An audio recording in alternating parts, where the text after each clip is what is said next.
Hello friends, welcome to my channel study for you. So guys, आज के इस video में हम लोग देखने वाले हैं जो आपका बिहार कांस्टेबल का एग्ज़ाम होने वाला है 14 मार्च और 21 मार्च को। उसके टॉप मोस्ट इम्पॉर्टेंट क्वेश्चंस को जो है इस वीडियो में देखने वाले हैं। और मैं आपको 100% ये गारंटी देता हूँ दोस्तों कि आपके एग्ज़ाम में जो है यहाँ से प्रश्न ज़रूर पूछे जाएंगे। तो वीडियो को जो है लास्ट तक ज़रूर देखिएगा। और आपसे रिक्वेस्ट करता हूँ, अभी तक आपने मेरे चैनल को अगर सब्सक्राइब नहीं किया है तो बिहार पुलिस का डेली प्रैक्टिस सेट पाने के लिए जो है चैनल को सब्सक्राइब ज़रूर कर दीजिएगा।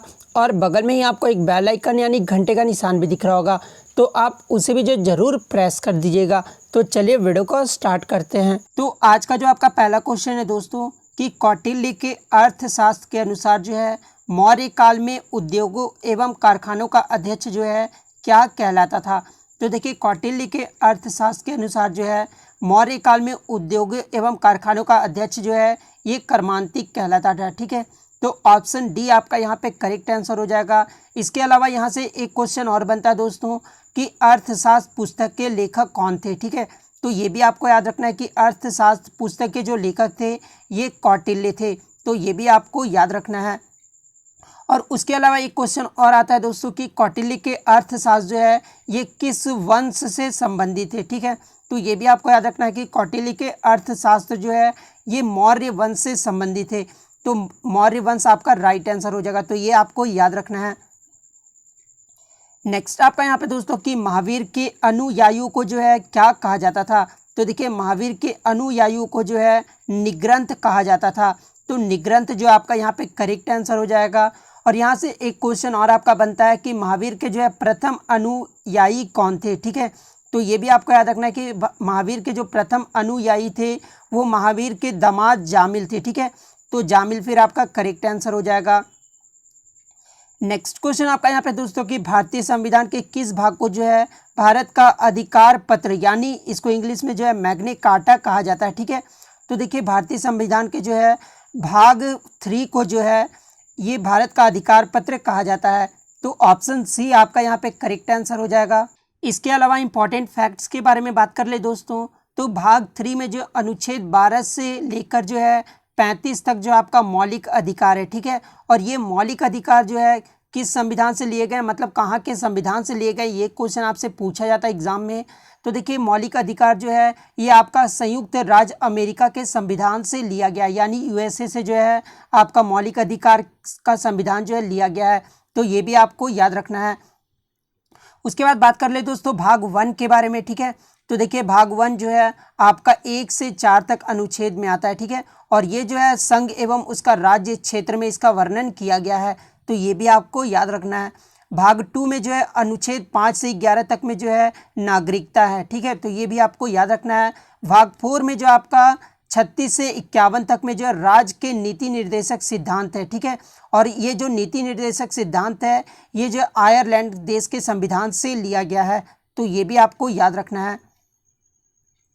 नेक्स्ट क्वेश्चन आपका यहाँ पे दोस्तों कि गंगा डॉल्फिन को जो है भारत का राष्ट्रीय जलीय जीव जो है ये कब घोषित किया गया है। तो देखिए, गंगा डॉल्फिन को जो है भारत का राष्ट्रीय जलीय जीव जो है ये आपका 2009 ईस्वी में घोषित किया गया है। तो 2009 जो है आपका यहाँ पे करेक्ट आंसर हो जाएगा। कब घोषित किया गया है? 5 अक्टूबर 2009 को जो है गंगा डॉल्फिन को भारत का राष्ट्रीय जलीय जीव जो है घोषित किया गया है। तो ऑप्शन सी आपका यहाँ पे करेक्ट आंसर हो जाएगा। और यदि एग्जाम में क्वेश्चंस पूछा जाए दोस्तों कि गंगा नदी को जो है कब जो है राष्ट्रीय नदी घोषित किया गया, तो ये भी आपको याद रखना है कि गंगा नदी को जो है भारत का राष्ट्रीय नदी जो है ये 4 नवंबर 2008 ईस्वी को घोषित किया गया है। ठीक है, तो ये भी आपको याद रखना है। नेक्स्ट क्वेश्चन आपका यहाँ पे दोस्तों कि मानव शरीर का कौन सा अंग जो है निमोनिया से प्रभावित होता है। निमोनिया कहने का मतलब ये होता है दोस्तों कि निमोनिया जो है एक जीवाणु से होने वाला रोग है। ठीक है, तो ये आपको याद रखना है। निमोनिया क्या है? तो एक जीवाणु से होने वाला रोग है। ठीक है, तो मानव शरीर का कौन सा अंग जो है निमोनिया से प्रभावित होता है? तो ये फेफड़ा होता है। तो ऑप्शन सी आपका यहाँ पे करेक्ट आंसर हो जाएगा। नेक्स्ट क्वेश्चन आपका यहाँ पे दोस्तों कि निम्नलिखित में से जो है किस संविधान संशोधन द्वारा जो है लोकसभा और विधानसभा की अवधि 5 वर्ष से बढ़ाकर जो है 6 वर्ष कर दी गई थी। तो तो देखिए ये जो आपका संविधान संशोधन था ये आपका 42वां संविधान संशोधन था। इसमें क्या हुआ था कि लोकसभा और विधानसभा की अवधि जो है 5 वर्ष से बढ़ाकर 6 वर्ष कर दी गई थी। तो ऑप्शन बी आपका 42वां संविधान संशोधन करेक्ट आंसर हो जाएगा। और ये जो 42वां संविधान संशोधन है इसे मिनी संशोधन के नाम से भी जाना जाता है, ठीक है। और ये कब हुआ था? तो 1976 ईस्वी में हुआ था। तो ये भी आपको याद रखना है। नेक्स्ट क्वेश्चन आपका यहाँ पे दोस्तों कि भारत की प्रथम महिला मुख्य निर्वाचन आयुक्त जो है कौन थी? मुख्य निर्वाचन आयुक्त को जो इंग्लिश में चीफ इलेक्शन कमिश्नर बोलते हैं, ठीक है। तो भारत की जो प्रथम महिला मुख्य निर्वाचन आयुक्त बनी थी ये आपका BS रमा देवी बनी थी, ठीक है। तो ऑप्शन सी आपका यहाँ पे करेक्ट आंसर हो जाएगा। उसके बाद सुकुमार सेन के बारे में बात कर ले दोस्तों, तो ये जो है पहले मुख्य निर्वाचन आयुक्त थे भारत के, ठीक है। यहाँ पे जो है महिला के बारे में पूछा गया है, लेकिन अगर प्रथम निर्वाचन आयुक्त के बारे में पूछा जाए मुख्य निर्वाचन आयुक्त कौन थे तो सुकुमार सेन फिर आपका राइट आंसर हो जाएगा। तो ये आपको याद रखना है। उसके बाद बात कर ले दोस्तों किरण बेदी के बारे में, तो ये जो है भारत की पहली महिला IPS बनी थी, ठीक है। तो ये भी आपको याद रखना है। नेक्स्ट क्वेश्चन आपका यहाँ पे दोस्तों कि भूकंप का उत्पत्ति का स्थान जो है किस नाम से जाना जाता है? तो देखिए भूकंप का उत्पत्ति का जो स्थान होता है इसे जो है केंद्र के नाम से जाना जाता है। तो ऑप्शन ए आपका यहाँ पे करेक्ट आंसर हो जाएगा। और यदि एग्जाम में क्वेश्चंस पूछा जाए कि भूकंप की तीव्रता जो है ये किससे मापी जाती है, तो देखिए भूकंप की जो तीव्रता है ये रिक्टर स्केल से मापा जाता है। तो ये आपको याद रखना है। और उसके बाद यदि एग्जाम में ये भी क्वेश्चंस पूछा जाता है कि भूकंप के तरंगों की तीव्रता जो है ये किससे मापी जाती है, तो देखिए भूकंप के तरंगों की जो तीव्रता है वो आपका सिस्मोग्राफ से मापा जाता है, ठीक है। तो आपको कंफ्यूज बिल्कुल भी नहीं होना है। भूकंप की तीव्रता जो है रिक्टर स्केल से मापी जाती है और भूकंप के तरंगों की तीव्रता जो है वो सिस्मोग्राफ से मापा जाता है। तो ये आपको याद रखना है। नेक्स्ट क्वेश्चन आपका यहाँ पे दोस्तों कि पंचायती राज विषय जो है संविधान के किस सूची के अंतर्गत आता है? तो देखिए ये जो पंचायती राज विषय है ये संविधान के राज्य सूची के अंतर्गत आता है। तो ऑप्शन बी जो आपका यहाँ पे करेक्ट आंसर हो जाएगा। नेक्स्ट क्वेश्चन आपका यहाँ पर दोस्तों कि ब्रिटिश भारत में जो है सांप्रदायिक प्रतिनिधित्व की व्यवस्था जो है निम्नलिखित में से किस अधिनियम द्वारा की गई थी, ठीक है। तो देखिए ये जो ब्रिटिश भारत में सांप्रदायिक प्रतिनिधित्व की जो व्यवस्था है ये मिंटो मार्लो सुधार एक्ट ये कब हुआ था? 1909 ईस्वी में। इस अधिनियम के द्वारा जो है ये सांप्रदायिक प्रतिनिधित्व की जो व्यवस्था है वो किया गया था। तो ऑप्शन बी जो आपका यहाँ पे करेक्ट आंसर हो जाएगा। और इसी अधिनियम के द्वारा जो है दोस्तों भारत में मुसलमानों के लिए अलग प्रतिनिधित्व की जो है व्यवस्था भी की गई थी। तो ये भी आपको याद रखना है। अभी आपका ऑप्शन सी, ये भी आपको याद रखना ऑप्शन सी के बारे में भी। ये क्या है? मॉन्टेग्यू चेम्सफोर्ड सुधार। ये कब हुआ था? 1919 ईस्वी में, ठीक है।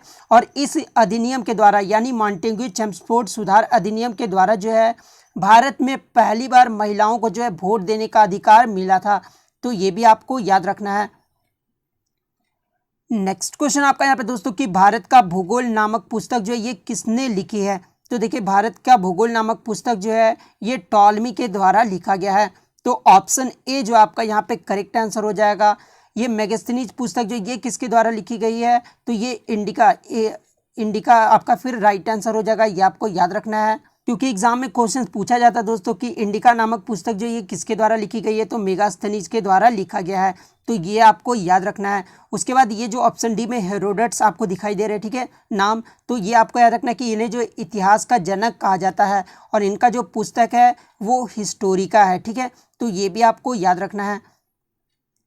नेक्स्ट क्वेश्चन आपका यहाँ पे दोस्तों कि हड़प्पाकालीन स्थल कालीबंग का जो है क्या अर्थ है? तो देखिए हड़प्पाकालीन स्थल कालीबंगन का जो अर्थ होता है वो काली चूड़ियाँ होता है। तो ऑप्शन बी आपका यहाँ पे करेक्ट आंसर हो जाएगा।